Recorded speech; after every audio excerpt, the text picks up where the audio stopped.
And we are live today with an artist feature for our Level Up Bootcamp, and we are very excited to have Miss Kati Fernandez here with us. She is going to be sharing her experiences as a musician. She started when she was pretty young, professionally. And at the same time, we want to talk a little bit about her involvement with Karol G, which Karol G is one of the biggest artists right now in the Latin industry. And I think it's very cool for our students, if you are watching this on our social media, to almost understand what it takes to be able to start from enjoying music, maybe taking lessons in a local music school, to being on stage with a major artist. And I think that's a process that I would hope that a lot of you guys would like to experience. I was fortunate to have my idols on TV and end up playing with one of them. So, and it's actually the same artist that also Kati started with.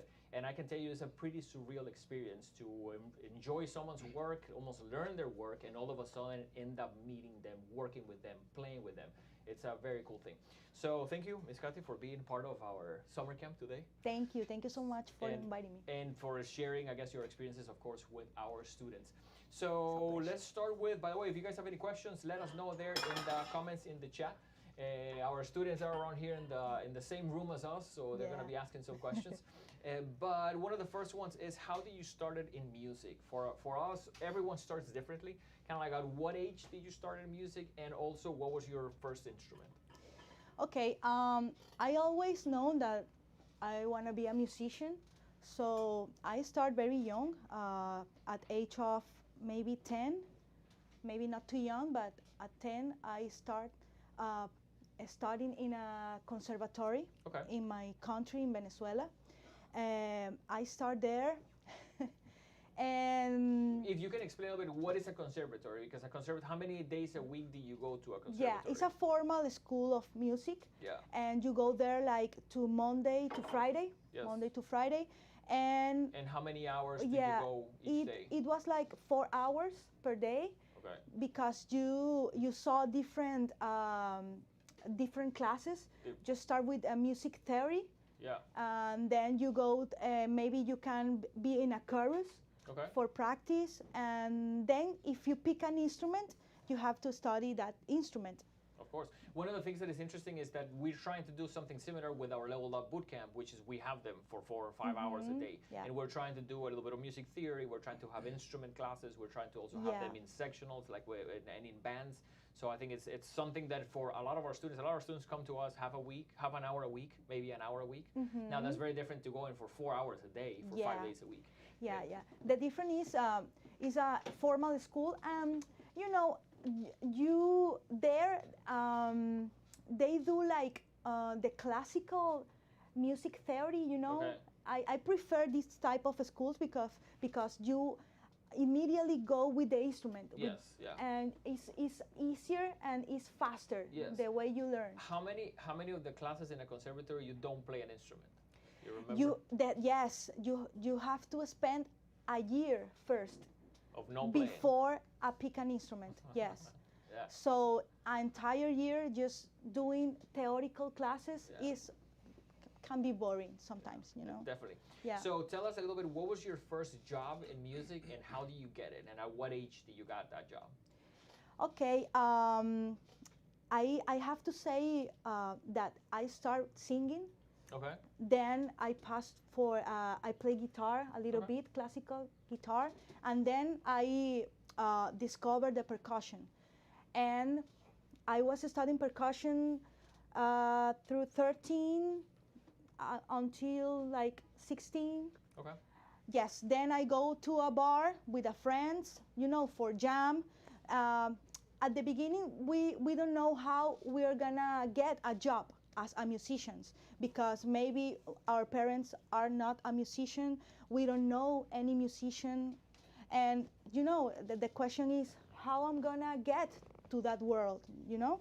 And the idea is share with other musicians, like your friends at the school, you know, create bands, play with your friends, and go to places and show you talent. You know, if you have grow friends that they are maybe like professional musicians, and they inviting you to play or sing or whatever, you have to do it because you don't know who can be there and see you, and you know. They say if you don't appear, you disappear. Yes, yes. So you have to almost be in the circuit, go support other people, see concerts. Yeah. And one thing, and we'll talk about it in a second, but now social media is very powerful. Yes. But we can leave that for a But different question. Yeah, And in my of course, time, there is no like social media, so the only way was to go to the places, and you know, I always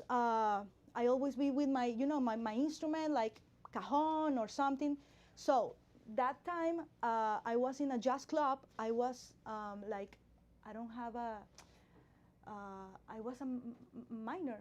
okay, yeah. Yeah, I Underage. underage. In some Latin countries, I'm from Costa Rica, she's from Venezuela. In some Latin countries, you cannot go in a bar unless Yes. you are almost like, I guess, over 18 in my country, or how old in Venezuela? 18.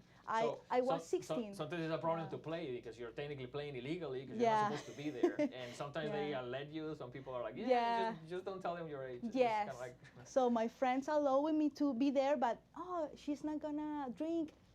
So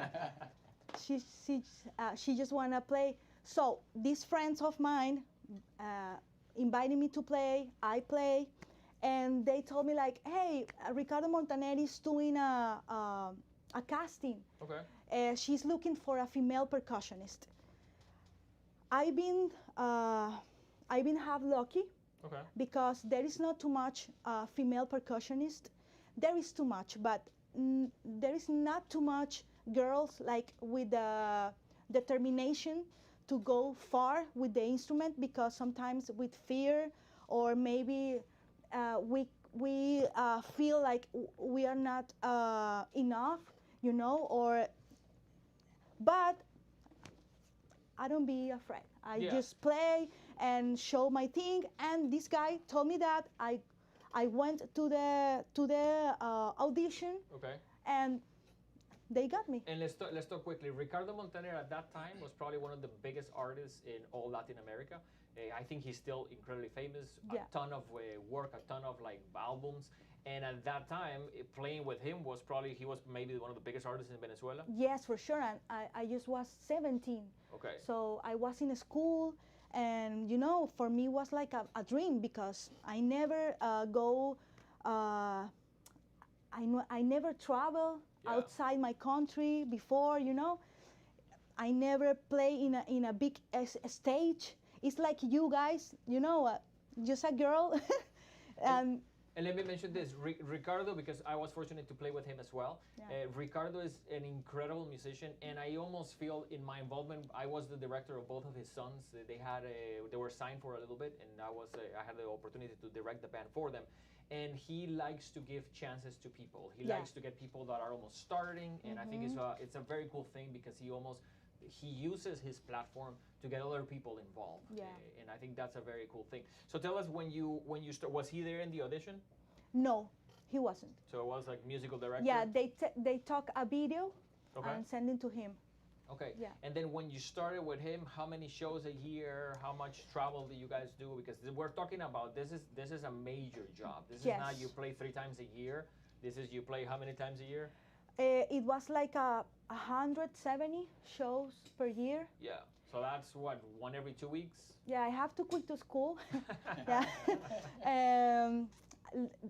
Then I finished, but yes, it was a real job. I got the position, and like 2 weeks later, we go on tour. Yes, and now Ricardo probably out of 170 dates, I would say more than half are outside Venezuela. Probably even three, like I would say maybe 25%. 95% Okay. out of Venezuela. So you're traveling all over the place, and you're traveling almost every single day. Yes, I just spend in my home like a week per month, and sometimes less. And yes, I travel around all Latin America, half of United States. Yeah, it was pretty cool. Awesome, yeah. And I think it's a very cool thing, because I almost try to mention this to people and to students. you want in music, I think, to try to train yourself and do things well, because you never know. You learn a song, and you never know. Sometimes you may have the opportunity to be in a hotel and the artist is there.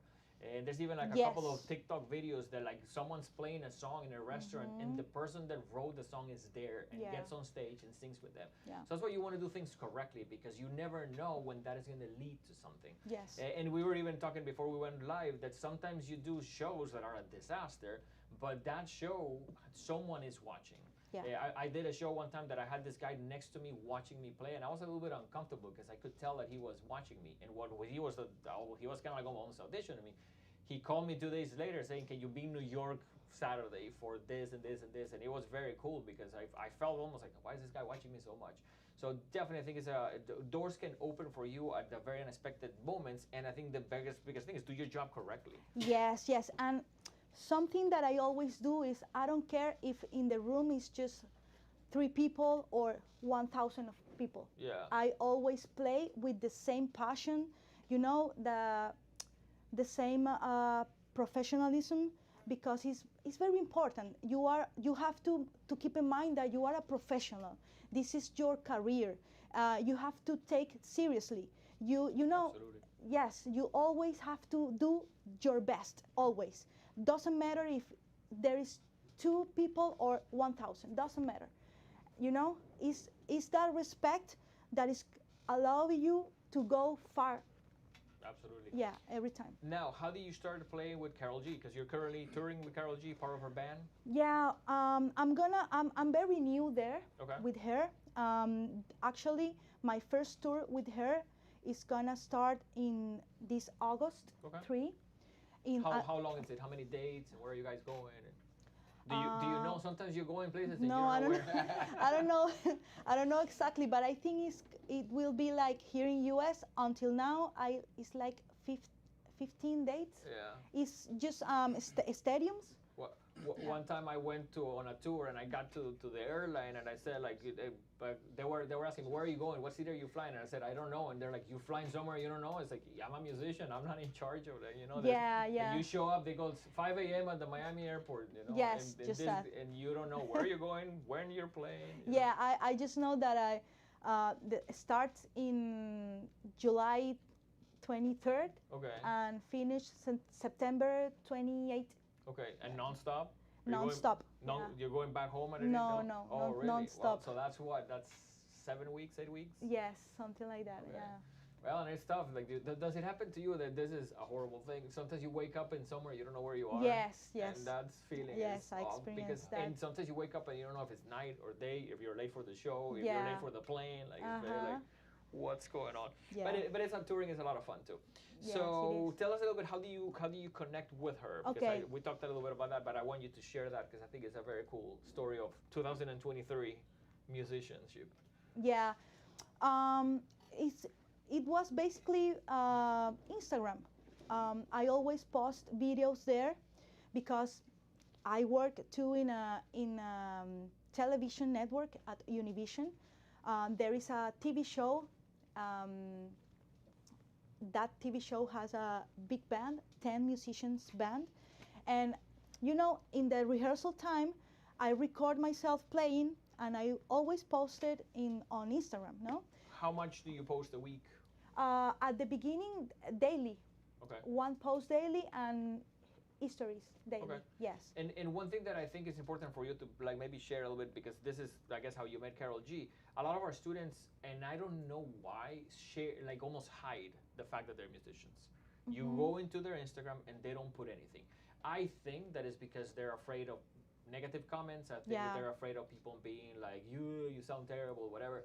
But at the same time, I think you're almost neglecting a door that could open, because if I'm looking for a guitar player and I know you play, it's almost like, oh, okay, I can call this person. Yeah. If I have no idea that you play, how would I know? You know, so it's almost like, I think it's a good thing to share. Negative comments, I don't know if you get it a lot. Yes, for sure. Yes. Always, yes. I receive negative, but I don't care. And one important thing is, now these days, always, if someone want to hire you as a musician, always they are gonna ask for your Instagram. Always. Yes. And by the way, I have here. Let So me it's see that I very got it correct. important. Yours is La Kati Fernandez, right? Yes. La Kati. So I guess you have it there on Yes. the screen in case you want to follow her, so you can actually see her account and see the stuff that she posts. Yeah. It is very cool because you can tell that you're not in a restaurant. You can tell that you're not in your living room. It's like it looks very cool. It looks like it's a TV show. So it's almost like when you see those posts, it's almost, this person gotta know what she's doing because she's. And you have to, you know, if you are in that scenarios, you have to take advantage of that. Of You course. know, if you have a study in your room, if you have a cool room, or you know, if you have a friends that have a cool studio, you know, take advantage of that and do videos there. Here in this school, you have a very cool, you know, places that you can do that. It's very important. Okay. So awesome. Let's talk a little bit about practice routine. One thing that we really believe, very important. Yeah, that it's almost like practice routine is I equate it with people that are athletes. An athlete doesn't go like, I don't feel like going to the gym. I'm just gonna like play tennis professionally, but I'm never gonna go to the gym. They also need to eat right. They also need to do a bunch of things just to keep them almost in shape to what they're doing. And I think for us musicians, what is being in shape? Practicing. So if you want to share a little bit how much you practice when you were, let's say, in the conservatory, and then maybe while you were, like, let's say, even touring, are you able to practice touring? Like, how do you kind of like almost keep your ability to play like at a high level? Yes. At the beginning, I start with 3 hours a day, every day, every single day. What would you practice in those 3 hours? Like a little examples. Yeah. In my case, I was practicing rudiments with my instrument. Rhythms is very important for me, you know the different rhythms and manage the different, in my case, because I'm a percussionist, know the different Latin American rhythms. Okay. Okay, so rudiments, rhythms. Okay. And then, you know, practicing with a real music, like, you know, you can put back music, tracks. Backing tracks, or maybe you can get a sheet with a song that you like it, and you know, study that. You know how to read music is very, very important these days. And we can let's talk about this because this is and we can even share this. I don't know your experience with Ricardo. Were they sheet music for percussion? No. No. This was like shocking to me because I love Ricardo's music. A lot of it has a lot of piano. I had learned songs before I met him, got to play with him. And when I got to meet him, I felt like, oh, this is gonna be like the holy grail of sheet music, and I'm gonna learn these songs great. And then they gave me the songs. It was like, this is what you guys did. Like it doesn't have. It's missing a lot. Yeah. And even worse was that he sings most of his songs, I don't know to this day, in a different key than what they're recorded in. So I have to relearn a bunch of stuff because I knew them in a key that was like, oh yeah, we don't play that live in that key. Yeah, Like, and oh, okay.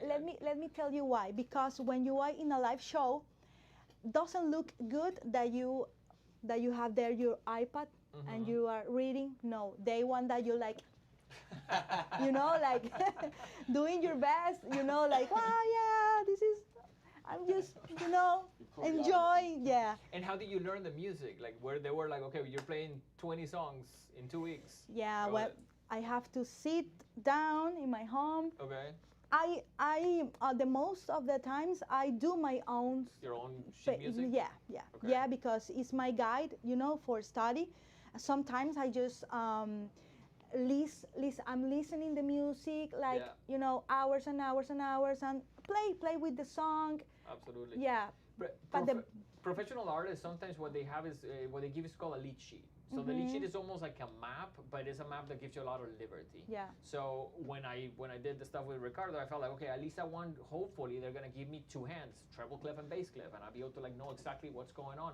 Yeah. And it was like most of them were lead sheets, so I was so like, and a lot of them were written by hand too, which was like, what? Why? Yeah, but doesn't happen in every with every artist. There is an artist that they do the properly music sheet, and the arrangement. Yeah, So, and it's interesting because I mentioned this to students too. But popular artists, no.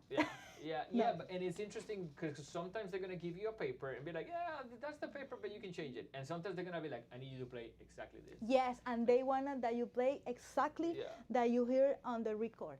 And I even had an artist that he in the rehearsal said, you need to play this and this and this, and in the show walked up to me and went like stood like this, almost like making it look like it was part of a show. But he wanted to see if I played the 6 notes that he was like, those 6 notes are very important.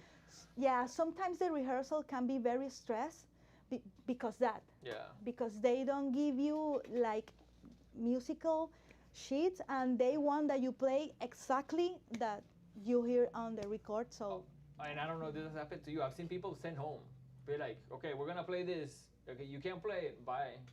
We need someone else. So that's like a little bit intense. But there are musical directors that are very like, you need to play this. Okay, let's move a little bit to endorsements. Endorsements is a big part of what you do. Who are you? Well, like if you want to explain what an endorsement is and how does it work for you? Like what do you, endorsement is a relationship, it's I guess a business relationship with a company that usually does musical instruments. But which ones do you have and how do you get them and what do they entail? Yes, I have right now with Toca Percussion, with Paste, Paste, and with Cajones al Andaluz. They are from Spain, and those 3. Okay, and how does it work to get one? Do they contact you? Do you contact them? And what do you get? Like you're endorsed by these companies. What does that mean? Yeah, at the beginning when you are starting, you have to get to them and explain who you are and what you do, and show them, your social media and the places that you've been playing. Who artist. Then when you when you reach high levels, they come to you. I'm assuming this. You have what, 3, 4 now? You may get 7 by the time of the Karol G tour. Because Karol G is gonna put her in a position that people are gonna be like, can we send you this for free? Yeah, now I'm trying to get more. Okay. Yeah. And do you get the instruments for free? Do you get them at a discount? Yes. Okay. It depends. At the beginning, always, it's like a familiar relationship. You have to make bonds with the company. And the first time, in my case, I start from from the bottom, and I buy my instruments. They gave me a great discount. Always is like in between 60 or 70% off. And I used to sell musical instruments. They're not losing a dime because at 50% or 60%, they're still making money on for sure. So instruments, when you see the actual cost of a $1,000 keyboard, it's like $300 or something. So there's a lot of people making money on it. So they're giving you the instrument technically at a really reduced rate, but they're not losing money. Now the idea is that they give you an instrument because they want you to play on TV and help sell that instrument. And have people be like, oh, this girl uses that. Okay, let me kind of Google what it is. I would like one of them because it sounds so good. So. But now, I'm in another position, and I ask for the instrument, and they give me the instruments for free. Okay. Cool. Okay, that's awesome. Yes. Now let's talk a little bit about the TV channel. We can probably take some questions if you guys have any here. And the TV channel, I think it's a very different environment to play for a TV channel than to play for an artist that is touring. So if you can explain a little bit, like let's say a day or a week, what is your week of playing in a TV channel like? What time do you get there? What time do you leave? Like what do you guys do when you're there? Yes, we start at 2:30 p.m. every day, Monday to Friday, and we finish at 8:30, sometimes 9 p.m. Okay, so that's what, like 6 hours maybe? Yeah. Okay, and in those 6 hours, what do you guys do? Okay, we start with rehearsal. And it's like 2 hours of rehearsals. How many songs are you guys normally rehearsing? Okay, we're rehearsing around like 40 songs. 40 songs, a week? yes. No, per day. Per day? Yes. Wow. It's not a complete songs. We just play like 1 minute, 35, in between 35 and 1 minute long. And the 40 songs, they're all like from Monday 40 songs to Tuesday 40 songs? Yes. They're all different? All different, and every day we we do 2 new songs every day. Okay. So So- you're in a week you're looking at 150 songs? Yes. Wow. No, in a single show, we can play like 60 songs in just one show. Wow. Yeah, it's a lot because Okay. And you guys work with sheet music, so you yes, can remember them. yes. We Okay. have yes. 'Cause that's intense. That's a lot of music. Okay. And what is your involvement with like for example, can you send someone else? Like if you're a little bit like a day you're sick or you're trying to like go on vacation, like is it okay for you to be like, I can't be there this week? Yes, I can send backups. Yes, I have 2 backups, and because it's a full-time job, Okay. and sometimes some things happens. Yeah, some days. but if you're trying to do, let's say, a gig on a day that you will start at 7 p.m., can you send someone because you're trying to do a gig, or you try not to send someone? No, I at these days I'm trying to do not do that. I mean, if I have a gig or show after the program, the TV show, Okay. I make sure that starts like 10 p.m. or 10:30 because Okay. I don't want to be rushing or like Yeah, it be the stressed. stress. Okay. And I'm very I don't wanna I'm very professional with that. Okay. I don't Yeah, wanna- and one of the things, and we have talked, I think we have talked even with Kati before this, in music, and I really believe this, one of the biggest challenges is not to make enough money, is to work enough hours. Yeah. So part of the problem is that if you work 10 hours a week, it's very hard to make a living. Yes. But if she's working 40 hours a week, 50 hours a week, it's actually pretty easy because as a musician, you get well paid. But the problem is, and I used to be in that boat of just doing like gigs, every now and then you have 1 gig a month. Sometimes some months you may have 20, but it's like a lot of things change. You're playing at a restaurant. Now it's only they don't have enough money to pay you because it's the summer, so they tell you, okay, we'll call you back in September. So playing only 10 hours a week can be very, very challenging because I think that's a big thing. Yes. And with her, she's working, of course, enough hours. Okay, so do we have any questions here from our students? Yes, we're getting those ready. We'll Okay. be right there. Cool. So let me see if we have any questions from the online crowd. And thank you for joining us if you're like seeing this live. So for us, and one of the things that we like to almost like do with our students now after this live stream is to do a drum circle. Yeah. So a drum circle is if you can explain a little bit like what is the idea behind a drum circle. Okay. There is several ideas of do a drum circle. The first one is make bonds with other musicians or other people, get fun, obviously, and connect with the music. If you are not a musician, you can connect in a simple way because it's super easy to play drums. It's very natural. In this case, we have here a lot of musicians, young musicians. So yeah, we're gonna have fun. Okay. because- So we have from Danny. What city are you from? What? What Sorry. city? What city? I'm from Caracas. Caracas. Cool. Now, do you have any advice for musicians just starting up? This question is by Sebastian. Yes. Okay. Just study, practice, and play, whatever you can. Anything about a metronome? Oh yes, for sure. Yes, very important. Always study with a metronome. Yes, very important. Do you play with a metronome with Karol G? And do you Yes. play with a metronome with Yes. Ricardo? Yes.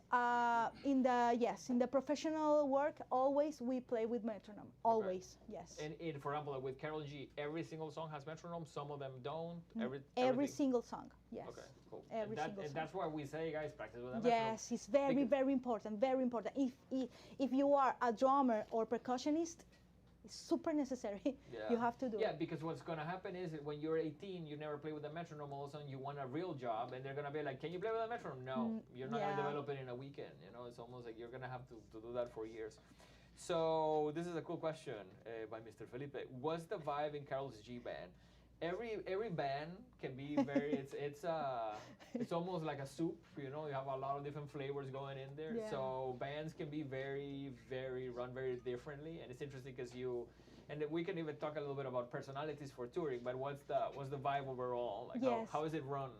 I'm very excited because this is my first time playing in a girls band. And, All of and them what, Can be challenging. yeah, what is different about an all-girl band to an all-boy band? Okay, mostly you know, boy band. boys are more like relaxed always. You know, like oh yeah, we're gonna play.